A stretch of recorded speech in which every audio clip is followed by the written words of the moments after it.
In 2016, they released Faeria, an innovative card game where players create the board as they play. Now, Abraham is back with Roguebook, a new roguelike deck builder game based in the Faeria universe. The best. Wait, what? Hey, guys, what the hell is a roguelike deck builder? So a roguelike is a adventure game in general where the content is going to be randomly generated. The second thing about roguelike is that this is permanent. So whenever you die, you have to start all over again. But that's fine, since the content is randomly generated, so the dungeons, the enemies, and the items you get will be different each time you're going to play. Then, what's a deck builder? It's totally different. A deck builder is a card game in which you're going to build a deck as you play, and not as something you would do outside of the game itself. So a roguelike deck builder is simply the combination of those two things, and we believe it's really interesting. The earliest example of a roguelike deck builder can be said to date all the way back to 1997. The game was called Chandalar, based on Magic the Gathering. While not exactly a roguelike, it hinted at possibilities that modern roguelike deck builders have only discovered recently. With its unique mix of adventure and deck building, Chandalar set the stage for a genre of games that hadn't really been explored before. So the Chandalar creators had no idea actually that they were making a roguelike deck builder back in the days. We've had to wait a decade or two even before seeing new execution of what we believe deck builders are. And this has been first in the form of Dream Quest and more recently also in the form of Slay the Spire. Slay the Spire has been something really huge for us at the studio, and we believe that they got the mix of roguelike and deck builders really right, and we see actually in this game the start of a whole new genre in which we would like to participate and bring something new. Okay, so you're making just another Slay the Spire clone? No, really. I think Slay the Spire is an amazing game, but to a large extent it's just showing how good this combination of genres is. It's definitely not the only amazing game to be made here. There's so much space in that mix to try out new ideas, different concepts, new cards. For me and many others, I come from a PvP card game background. I've played a lot of Magic, a lot of Hearthstone, a little bit of Yu-Gi-Oh! And the thing all of these share is since they're designed for multiplayer, they do not play well solo. There are attempts made with AI opponents to try this, and they just don't really work as well because they weren't designed for it.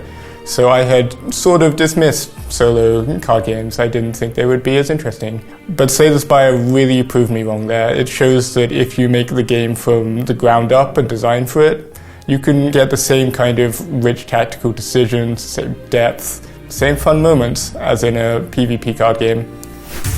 So what do you bring to this new genre? Well, obviously we're going to bring the universe of Faeria, because it's a universe we've been working on for years now, and it's very complete. The very concept of the Roguebook is this, actually. It's a book, an evil book, filled with all the legends and stories of Faeria.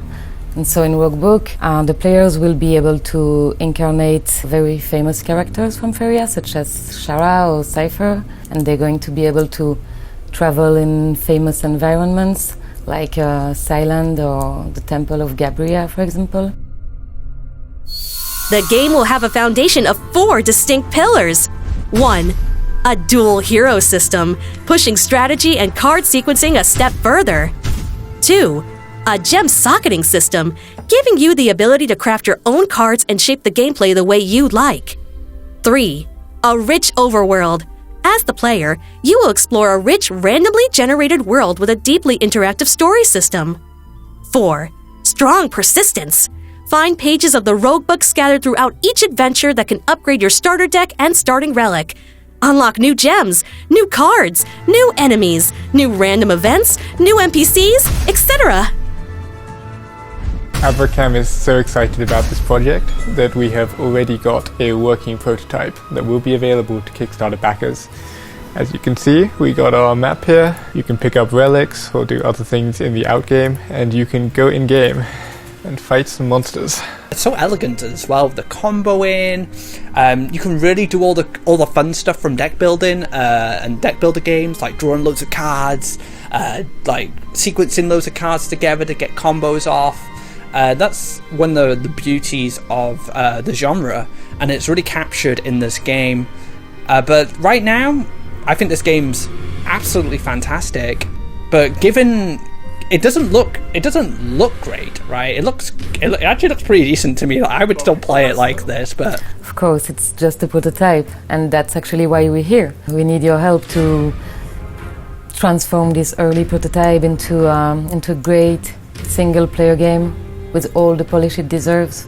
That's cool because we have characters that the players are going to incarnate, so it's going to be more immersive than the small tokens in Faeria. We want to make the game epic, beautiful and immersive.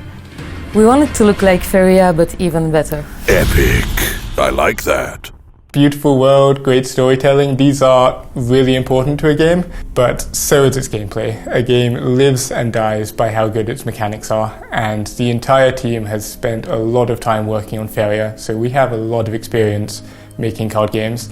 And even Richard Garfield thinks Faeria is a great game. That's something I am amazingly happy about. So one thing we learned is that community feedback is really important. It doesn't matter how good a designer you think you are, getting the community involved is always going to be helpful. In Faeria we have the Vanguard program. It's a volunteer group. They get to see cards early, they get to have feedback, talk to the devs. It has been super useful working on the expansions. In Roguebook, we would do something similar because working together with the community is definitely the best way to get a great product and the product people want. All right then, it seems like you guys know what you're talking about. With 10 years' experience in making games, Abraham has already successfully developed one complete card and strategy game with Faeria. With over 1 million downloads and an 86% score rating on Steam for Faeria, Abraham is ready to work on a new game. With Roguebook, it will also be their second Kickstarter. Right, so what's the plan? Well, that's simple. We need to raise $60,000 to make our first goal a reality, and that's to transform the existing prototype into a fully realized, beautiful game. If we make it a bit further, we can do things like add another hero to the game, add more stories you'll encounter. If we can make it to 200,000, we can even have Team 4-Star provide voice acting for the game, as they've already begun with Faeria. Hell yeah! This is going to be great. Not great. Epic. Right, epic. Yeah, so the next step... Okay, plenty more cool stuff, we got it. But you haven't mentioned the most important thing. What about yaks? What about them? Well, those cute fuzzy creatures I saw in Faeria. Fuzzy things are truly epic. Will there be yaks?